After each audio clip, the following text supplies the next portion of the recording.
The US President Donald Trump promised the Ukrainian President Zelenskyy to work together on providing defense aid to Ukraine, speaking of the missiles for Patriot systems and most probably the systems themselves. Despite that, a lawmaker from the US known as Paulina addressed the Ukrainian president with rather aggressive message in her social media. Let's talk about this right now.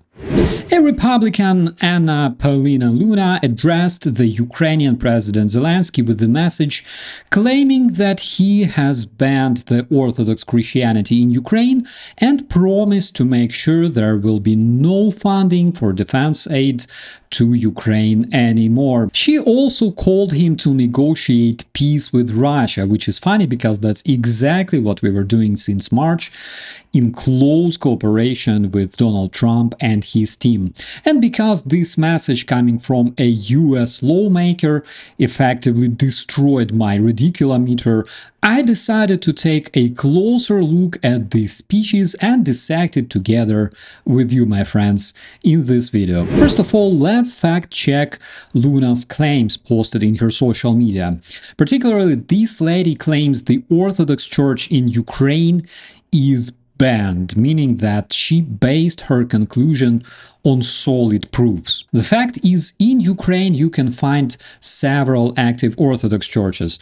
Ukrainian, Russian, Georgian, Armenian, that's just a few of them. If you check their websites, you will see that these churches hold sermons and despite the war and threat of the Russian missile strikes, they never stopped. What you won't find though is a law or an executive order forbidding the Orthodox Church in Ukraine. Such decision can be found neither at the official website of the Presidential Office of Ukraine nor in the database of the Ukrainian parliament. The only place where such document can be found is a rich imagination of this lady.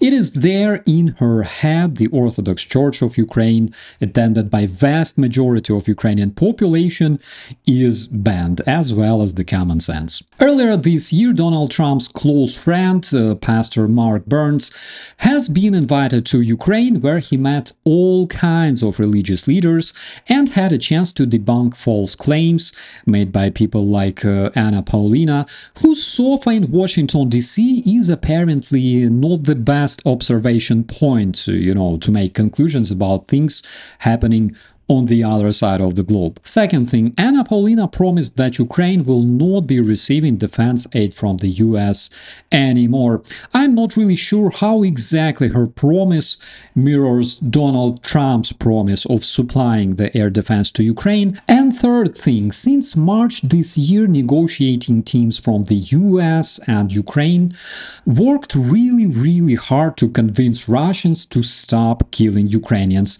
Marco Rubio, Steve Witkoff, all sorts of the US officials were ordered by Donald Trump to help Ukraine negotiate peace. Ukraine even offered an unconditional 30-day ceasefire to the Russian invaders, which was rejected numerous times by Putin himself. I have literally no idea where the hell was this lady since March 2025, because this was in the news everywhere, from Alaska to Japan. Even the biggest imbeciles know about the peace talks, Ukraine's ceasefire proposal, and Russia's reluctance to accept the ceasefire. Where the hell was Paulina? I mean, she's a grown-up woman who most probably knows how internet works, right? But let's take just a closer look at our patient here. What do we know about Paulina? We know that during her campaign, she told the Jewish Insider that she was raised by her father as a Messianic Jew, and additionally she claimed that she was a small fraction Ashkenazi. At the same time, it is a known fact that Anna's grandfather, Heinrich Meinhofer, served in German Wehrmacht during the World War II. His photo wearing the Nazi uniform has been identified by the Jewish Foundation of Simon Wiesenthal. Later in 1954, he immigrated to Canada, which basically gave Anna Paulina a chance to get born and raised in America. So how come she's a Jew while her grandfather served in Wehrmacht? Is it possible? Well, my friends, anything is possible when you lie. Anna Paulina Luna has never publicly discussed her grandfather's service in the Nazi German army, especially during her campaign in 2022. I can only assume that she didn't want to upset her voters. It's like, her communications guy probably was like, Anna, the fact that your granddad was shooting Jews might not be the best thing to tell your folks. Instead, you can just tell them that you are Jewish yourself. It might bring you some extra votes. And she was probably like, yay, what a brilliant idea. That might be the reason she lied to her voters about her Jewish heritage and never mentioned her German grandfather. Now, does it mean that all the people who were born to German parents who served in Germany in the World War II are bad? After the World War II, German people went through an extremely hard process of learning and evolving into open-minded and friendly and democratic society they are today. In fact, if you want to be a smart politician, you could actually use this episode for your own benefit.